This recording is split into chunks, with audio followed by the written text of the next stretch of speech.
Totoo ba, Senador Rodante Marcoleta, na kaya ka daw galit kay Senator Ping Lacson o kaya lagi mong pinaparinggan kaya kayo ay nagkakainit ang dalawa dahil napalitan ka, natanggal ka as chairman ng Blue Ribbon Committee na halos kung di ako nagkakamali, nakakadalawang hearing lang, nagpalit ng liderato sa Senado, natanggal ka. Yan ho yung isa sa nakikita at sa pantaha ni Senator Ping Lacson kung bakit galit sa kanya si Marcoleta. Yan po'y sinagot ni Ping Lacson sa tanong sa kanya ng media kung ano ang maaaring malalim na dahilan. Bakit lagi silang nagkakairingan at hindi nagkakasundo dyan sa Senado? Eh sabi ni Lacson, wala daw siyang ibang natatandaan kung hindi yon. Dahil nga napalitan siya as chairman. Eh wala naman tayong magagawa ho dun sa ganong issue dahil natural. Pag nagpalit ng liderato ang Senado, ang mga sensitibong posisyon tulad ng mga chairman ng komite, yan po'y normal na nagpapalitan. Eh kung totoong yan ang nakikitang dahilan ni Senator Ping Lacson kung bakit ganyan ang style ngayon ni Senator Marcoleta, abay parang mababaw naman, para bang batang naagawan ng candy. Kaya siguro, Senador Marcoleta, kung gusto nyo, ay liwanagin po nga ninyo ito. Talaga bang yan ang dahilan kung bakit nagkakaganyan kayo? O ano pa ang ibang malalim na dahilan?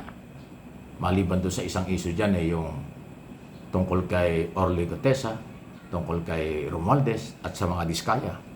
Si Diskaya gusto mong isa lang sa Witness Protection Program. Si Orly Gutesa ay ginawa mong testigo laban kay Pangulong Marcos at saka ay Romualdez. Si Romualdez ay gusto mong iharap dyan sa komite pero iniimbitan, hindi naman dumating, so hindi nakasalanan ni Lacson. Yun ho yung mga posibleng issue. Pero ang pinakamalapit nga ay posibleng yung natanggal si Marcoleta, napalitan ni Ping Lacson as chairman ng makapangyarihang Blue Ribbon Committee. Eh lumaki ho itong isyong ito.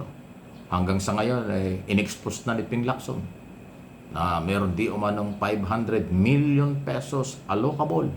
Inilala ang pondo na di umano may kinalaman si Senator Marcoleta. Matindi po yan. So ibig sabihin hindi ito nagpapalamig ng isyo, lalong nagpapainit.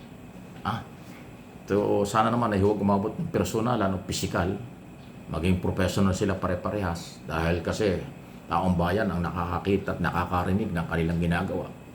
Ay baka ho maapektuhan ang kanilang mga trabaho bilang senador ng Republika ng Pilipinas. Sila ho ay hindi konsihal lang, sila ay hindi ho local, sila ay mga national official na dapat tumutulong kay Pangulong Marcos at sa gobyerno para pagandahin ang buhay ng Pilipino, paunlarin ang ating bansa, lalo na ang katahimikan at ekonomiya ay palakasin. Dapat ganoon at marami pang iba.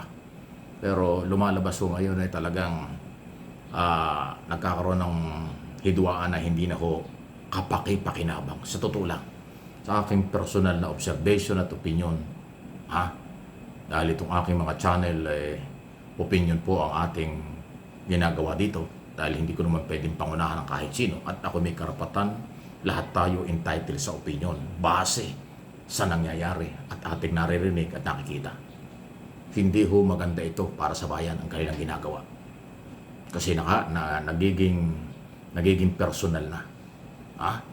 Kung may ebidensya si Ping Lacson, willing niyang ilabas. Katunayan, kanya daw re-recommenda sa Office of the Ombudsman, imbestigahan itong si Marcoleta, isama si Marcoleta tungkol doon sa 500 million. Napakalaking pera niyan. Kalahating bilyon allocable. Maliban doon sa iba pang mga senador na kanyang nire-recommenda tulad ni Escudero, Jingo Estrada, Villanueva na dapat imbestigahan. Kasi hanggang doon lang naman ang trabaho ng Senado at ng Blue Ribbon Committee. Recommendatory lang ang kanilang authority, ang kanilang kapangyarihan magrekomenda ng mga posibleng dapat imbestigahan at kasuhan ng administratibo o criminal cases tulad ng plunder at graft and corruption. Yun po yun. Diba? Hindi naman sila makakapag-decide. Hindi naman sila makakapag-trial kasi hindi naman trabaho ng Senado ang trial. Ang kanila ay public hearing for in aid of legislation only. Ayan. Kaso doon pa lang sa puntong yun, nawawala na yung in aid of legislation para gumawa ng batas, para magrekomenda kung sino dapat kasuhan. Nagkakatakipan pa. At tila nakakapersonalan pa. O ay di ba? Kaya-hiya na ho sa mamamayan. Pero ako, dahil ako po ay mamamayan, at nandito tayo sa social media, yan ang aking ginagawa. Ipaliwanag ng ipaliwanag.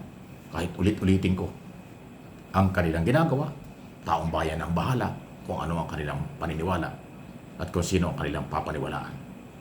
Yun lang tayo. Kaibigan ko si Senador Marcoleta, kilala ako niyan kahit hindi kami nakikita. Kilala rin ako ni Senador Ping Lacson, hindi pwede dahil ang tagal na niya sa politika, tagal ko na rin sa media. So, kung ano yung kailang ginagawa, ano ang kailang mga ebidensya, ilabas nila, at papanagutin ang dapat na may pananagutan. Sana huwag gumantong sa physical o personal na bagay. Alam ko hindi naman naaabot doon. Although si Lacson ay hindi talaga yan hindi yan kayang takutin. Ibang klase ho yung mamang yan. Talagang may prinsipyo yan pagdating sa laban sa korupsyon noong araw pa. Tapos yun ay dating pulis, Director General. So, paano mo yan masisindak? Si Marcoleta, abogado, politiko talaga. So, ayun po yun ang malaking pagkakaiba. Pulis at abogado. Senador na abogado at senador na dating pulis. Ayan po ang kanilang pagkatao. Ang problema, walang makita yatang, walang lumalabas na tungkol sa kung meron mang korupsyon si Ping Lacson. Wala, kasi nga anti-corruption yan eh. Yan ang nag-iisang senador kahit nung araw pa, na kahit siya mag-isa, ayaw niya ng pork barrel, ayaw niya ng PDAP, ayaw niya ng insertion, ayaw niya ng allocable, ayaw niya ng hindi nangungumisyon sa budget. Nasa record yan. Nagkapera at yumaman yan, mayaman na yata ngayon yan, kasi may mga negosyo yan. Nung wala na siya sa gobyerno, nagnegosyo. Ewan kung anong negosyo, pero legal yung hanap buhay, okay lang yun, negosyo. Kung wala ka na sa gobyerno, pwede kang magnegosyo. Kung wala ka na sa gobyerno ka, bawal magnegosyo kasi conflict of interest. Pero yun naman kanyang diniklarang asset, sabi ni Ping Lacson, base sa kanyang kinita nung siya ay nasa privado sektor. Wala tayong magagawa. Negosyong legal. Di ba? Ayun po yun. So, again, itong isong ito ay dapat din magkaroon ng kaliwanagan. Sana si Senador Marcoleta ay magpaliwanag tungkol dito. Kasi yung 500 million pesos allocable, yung iba ang dating dyan. Nilagyan ng pondo. Totoo ba yan o hindi? Natuloy ba yan o hindi? Yan ba kung natuloy, napunta sa tamang proyekto? Kung hindi naman natuloy, anong nangyari? Ayun ho yung dapat liwanagin. Pera ng bayan ito, hindi ito pera ni Ping Lacson, hindi ito pera ni Marcoleta. Pera ng mamamayang Pilipino dahil yung allocable issue ito ay sa national budget. National budget. Nasa ilalim ng General Appropriation Law yung pinag-uusapan. General Appropriation Act. Ayan. Batas every year, 2024-2025 na pinag-uusapan. Talaga ho, matindi.